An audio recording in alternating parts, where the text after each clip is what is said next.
Good morning. It is the 4th of October and it is Monday.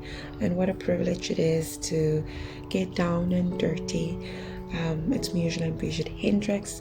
Thank you for loving and sharing and journeying with me. Past few weeks I've been sharing on our kids, the way we bless them, the way we remind them of their purpose and their plan.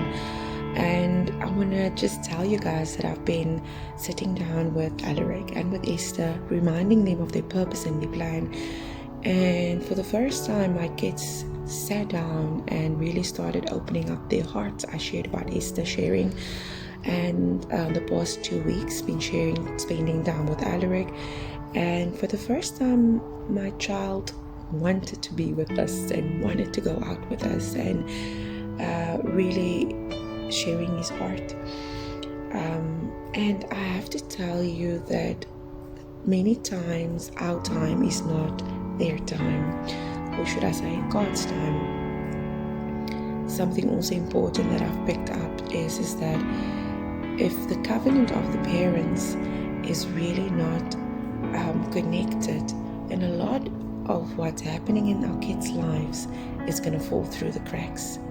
Our kids need a mommy and a daddy that supports them irrespective of what's going on. Something else that I picked up actually over the weekend is that a marriage is not always perfect, and it needs daily inspection, and it needs daily cleanse.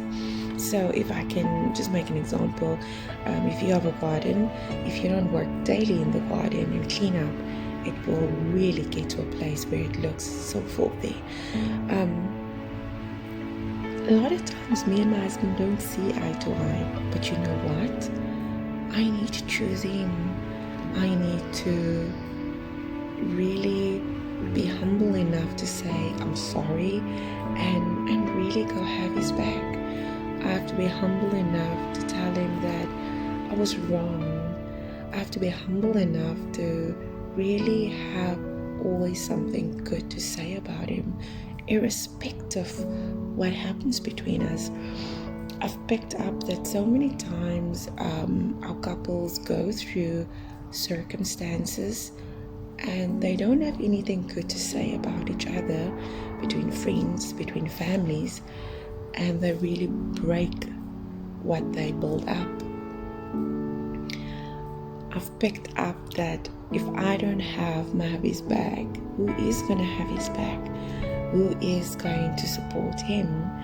I was the one who chose him. I was the one who said, I do. Who is going to be there? Many times we point fingers in other directions and towards other people. But then I ask, why, Mugelene, are you not having his back? Why are you not actually supporting him and loving him and praying for him, having face-to-face time, having date nights, and really enhancing what God have given you? When we date, before we get married, we're very in love. We go to the best places. We get the most beautiful presents. But why do we stop?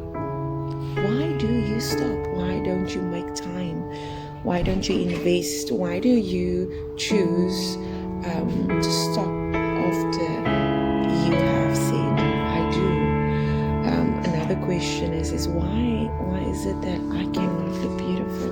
Why can't I look after my girls? Why can't I look beautiful and enhance my beauty? I've chose to enhance my beauty. I've chose to really invest in the way I look, in the way I see things, the way I really approach things in life. I've chosen to really be the best lady and the best friend and companion in my best friend's life.